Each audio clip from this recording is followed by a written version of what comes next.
سلام ګرانو لیدونکو د نن ورځې تازه او مهمه خبرونه ته ښه راغلی.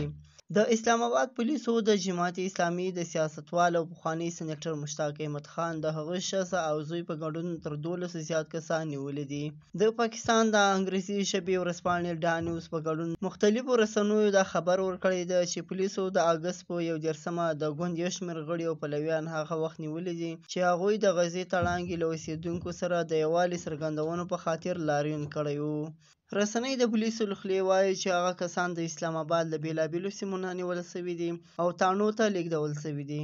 البته تر اوسه معلومه نه ده چې په دوی باندې مقدمې دایر شوي دي او که نه دي دایر شوي. پولیس وایي د جماعت اسلامي د مخکښ سیاستوال مشتاق احمد خان په ګډون د ګوند غړي او پلویان د جنایي قانون د 144 مادې یا دفعې د سرغړونې له کبله نیولي دي. بلې خواته افغان میرمنو د طالبانو د تازه بندیزونو ضد په ټولنیزو رسنیو په ښکاره مخ د سندرو زمزمه کولو کمپاین پیل کړی دی.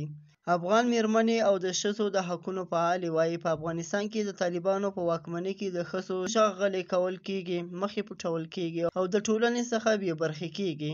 دا کمپاین په داسې وخت کې پیل شوی ده چې په وروستیو کې په افغانستان کې واکمنو طالبانو په ښځو تازه محدودیتونه یا بندیزونه لګولي دي. بلې خواته د پاکستان کورنیو چارو وزیر محسن نقوي وایي په بلوچستان کې د وروستیو بریدونو راتلونکي اکتوبر میاشت کې په اسلام آباد کې د کېدونکي شانګهای غونډې د ګډولو لپاره شوي دي. ټاکل شوی وه چې دغه غونډه د اکتوبر په 15مه او 16مه ترسره کېده، خو دا چې دا اوس لپاره ځنډولې یا لغوه شوې ده. نوموړي په اړه نور څه ونه ویل. دا و د نن ورځې تازه او مهم خبرونه. سبا نیوز سبسکرایب کړئ او له نورو ملګرو سره یې هم شیر کړئ.